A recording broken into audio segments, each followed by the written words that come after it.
Pisces, may isang tahimik na sandali ang nangyayari sa iyong buhay ngayon, isang sandaling maaari mo sanang hindi mapansin.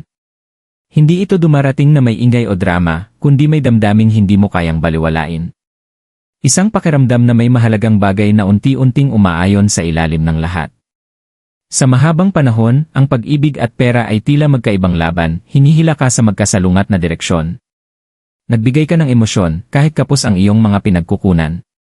Nangarap ka para sa kinabukasan, kahit minsan ay nag-aalinlangan ang iyong puso. Ngunit ngayon, nagbabago ang enerhiya sa paligid mo. Ang mensaheng ito ay tungkol sa kung ano ang mangyayari kapag ang puso mo at ang halaga mo sa sarili ay sa wakas sabay na kumilos sa iisang direksyon. Pisces, ikaw ay isa sa pinakamalalim makaramdam sa buong zodiac.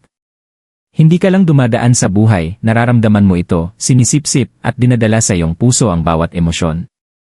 Kamakailan, maaaring mas napapaisip ka kung saan ka patungo, lalo na pagdating sa pag-ibig at pera. Hindi dahil may hinahabol ka, kundi dahil naghahanap ka ng balanse.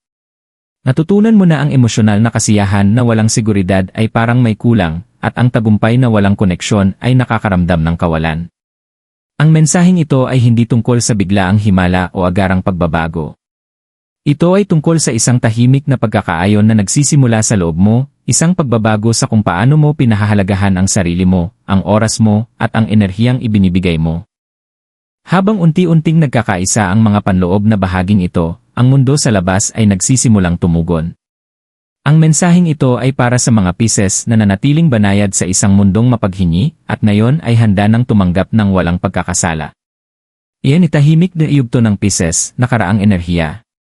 Sa mahabang panahon, Pisces, ang buhay mo ay dumaan sa isang tahimik na yugto na kakaunti lamang ang tunay na nakaunawa. Sa paningin ng iba, parang walang gaanong nangyayari.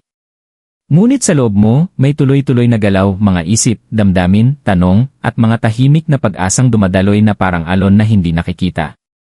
Bitbit mo ang mga responsibilidad na may malambot na puso, madalas inuuna ang pangangailangan ng iba kaysa sa sarili mo. Sa pag-ibig, mas marami kang ibinigay kaysa natanggap, naniniwalang ang tiyaga at pag-unawa ay babalik din sa tamang panahon.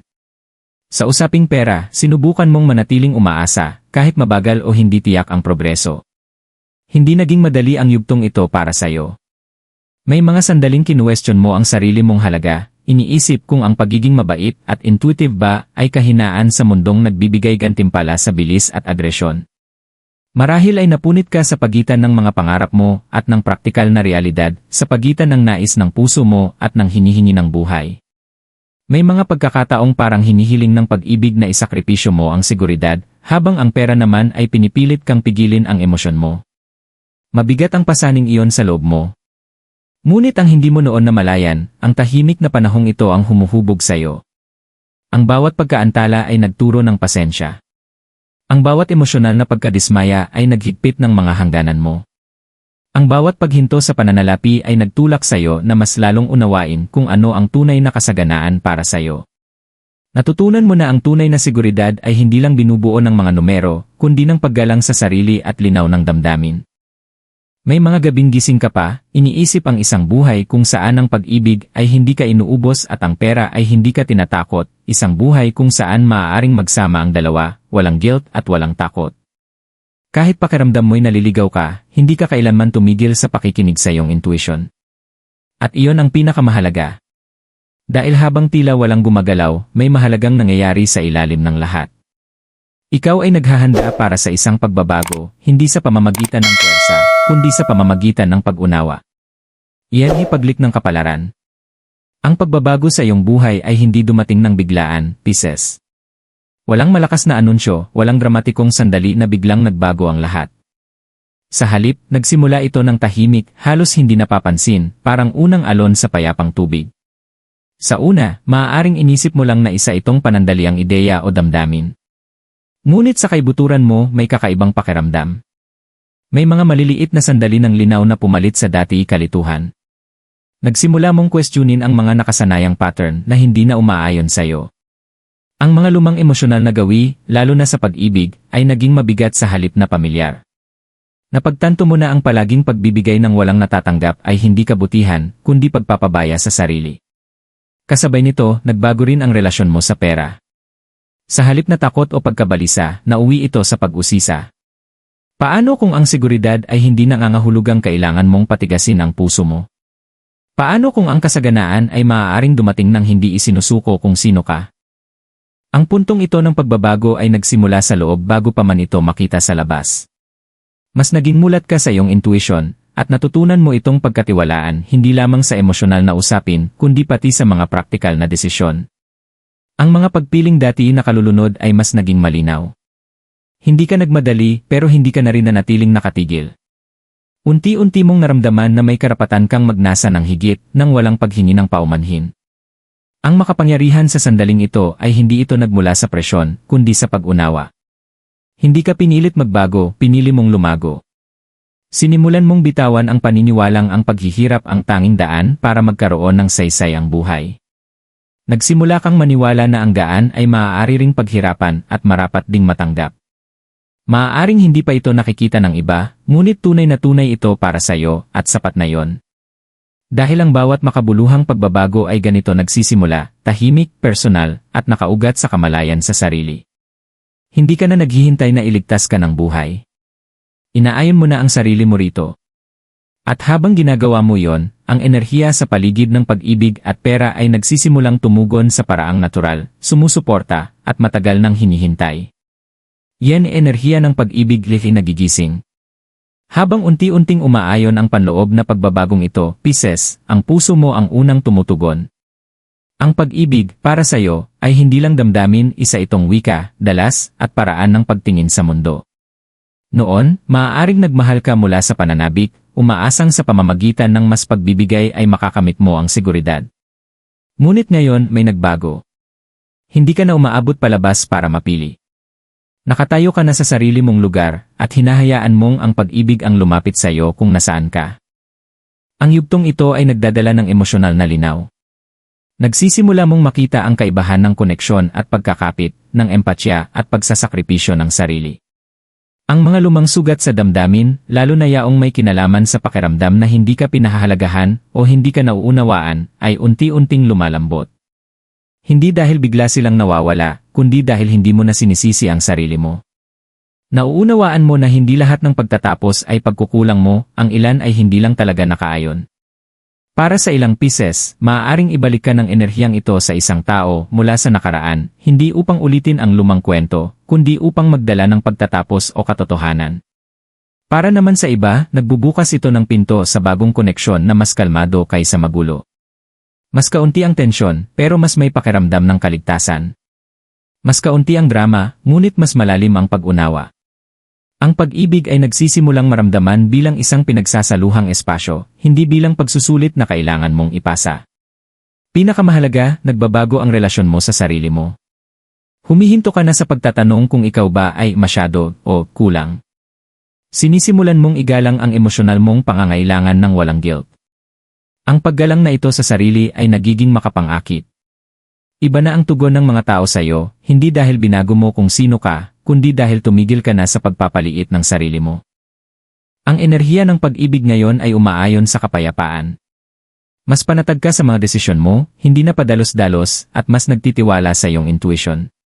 Hindi ka na humahabol sa mga senyales, nakikilala mo sila kapag dumarating. At habang nakakahanap ng balanse ang puso mo, nagpapadala ito ng mensahe palabas, isang mensaheng naghahanda ng daan para sa katatagan, suporta, at emosyonal na katuparan na hindi kailanman kukunin ang iyong tunay na sarili. Enerhiya ng pera di kasaganaan. Habang nakakahanap ng balanse ang emosyonal mong mundo, Pisces, unti-unting nagbabago ang relasyon mo sa pera sa paraang nakakagulat na natural. Sa mahabang panahon, ang usaping pinansyal ay maaaring naging mabigat o puno ng emosyon para sa iyo. Hindi ka lang nag-aalala tungkol sa pera, nararamdaman mo ito. Iniugnay mo ang seguridad sa kaligtasan, at ang kakulangan sa takot ng pagkawala, hindi lang sa material, kundi pati sa emosyonal. Dahil dito, ang kasaganaan ay madalas mong maramdaman na para sa iba, hindi para sa iyo, na parang hindi ito dumadaloy ng kusa patungo sa buhay mo. Ngayon, unti-unting lumuluwag ang paniniwalang iyon. Nagsisimula mong makita ang pera hindi bilang pinagmumula ng stress, kundi bilang isang uri ng enerhiya na tumutugon sa linaw.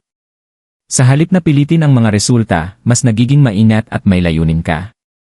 Napapansin mo na kapag iginagalang mo ang oras mo, ang kakayahan mo, at ang emosyonal mong hangganan, mas madalas dumarating ang mga oportunidad. Hindi sa maingay o dramatikong paraan, kundi sa pamamagitan ng mga pag-uusap, ideya, at pagkakataong umaayon sa iyo imbes na bumibigat. Ang yugtong ito ay hindi tungkol sa biglaang yaman. Ito ay tungkol sa katatagang unti-unting lumalago. Maaari mong mapansin na mas maingat ka na sa mga desisyon, iniiwasan ang emosyonal na paggastos, o sa wakas ay pinahahalagahan mo na ang sarili mong trabaho.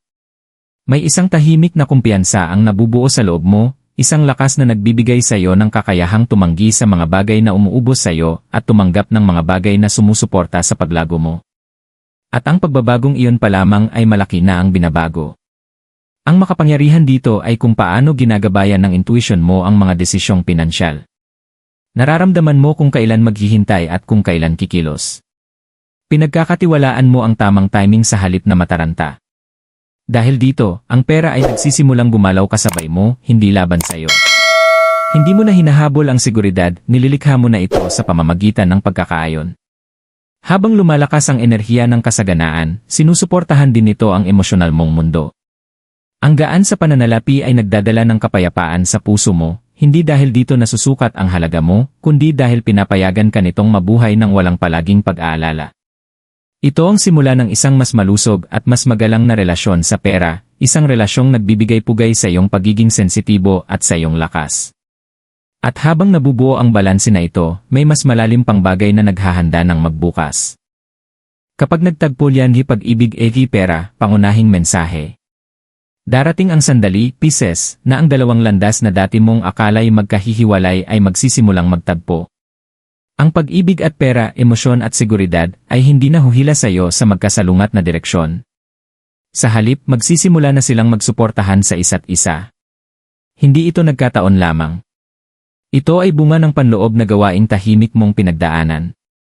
Nang paghilumin mo ang relasyon mo sa sarili mo, hindi mo na malayang nagbukas ka ng puwang para magsama ang emosyonal na katuparan at materyal na katatagan. Unti-unti mong nauunawaan na ang pag-ibig ay hindi nangangailangan ng pagsasakripisyo ng sarili, at ang kasaganaan ay hindi humihiling ng pamamanhid ng damdamin. Sa katunayan, habang mas iginagalang mo ang nararamdaman mo, mas nagiging malinaw ang mga desisyon mo. Humihinto ka na sa paggawa ng mga pagpili dahil sa takot, takot na mapag-isa, takot na magkulang, takot na makadismaya ng iba.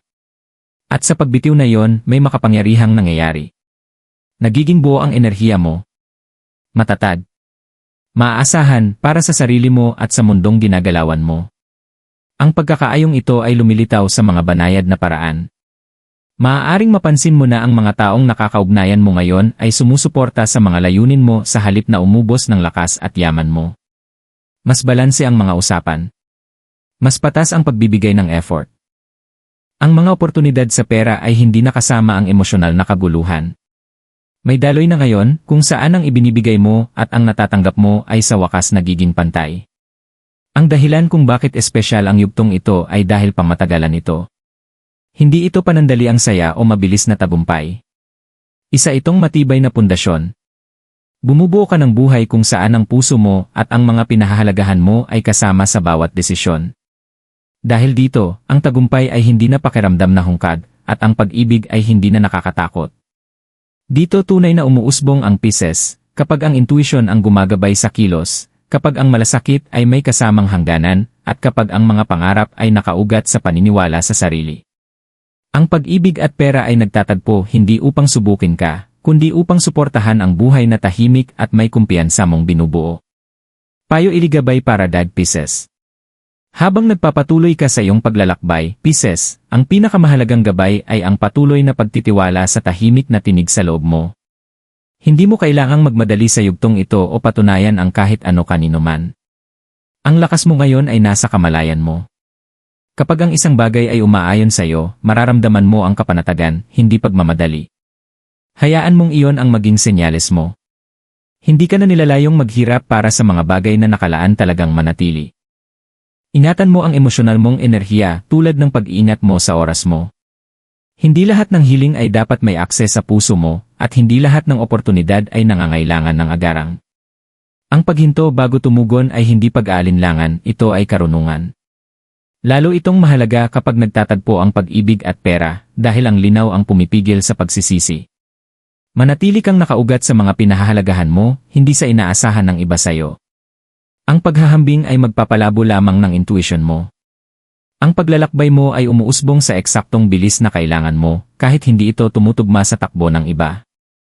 Ang maliliit ngunit tuloy-tuloy na pagpili ngayon ay magkakaroon ng pangmatagalang epekto. Higit sa lahat, pahintulutan mo ang sarili mong tumanggap. Matagal ka nang nagbibigay, umuunawa at sumusuporta. Ang yugtong ito ay humihiling sa iyo na maniwala na ang gaan, katatagan, at katuparan ay hindi mga gantimpalang kailangan mo pang paghirapan, ito ay mga karanasang handa ka nang tanggapin. Pisces, ang mensaheng ito ay dumarating hindi bilang isang hula, kundi bilang salamin ng kung sino ka na ngayon nagiging. Hindi ka na nakatayo sa gilid, nag-aalinlangan kung sasalubungin ka ba ng buhay sa kalagitnaan. Pumapasok ka na sa isang yugto kung saan ang pag-ibig ay nagbibigay suporta, at ang katatagan ay pakiramdam na likas at tama. Pagkatiwalaan mo ang mga nangyayaring unti-unting nabubuo, kahit hindi mo pa nakikita ang bawat detalye. Dinala ka na ng intuition mo sa gitna ng kawalan ng katiyakan noon, at muli ka nitong gagabayan ngayon, mas malinaw kaysa dati. Manatiling bukas, manatiling nakaugat sa sarili, at tandaan mo ito, kapag nagkaayon ang puso mo at ang halaga mo sa sarili, tumutugon ang buhay. Hindi ka nahuhuli. Nasa tamang oras ka.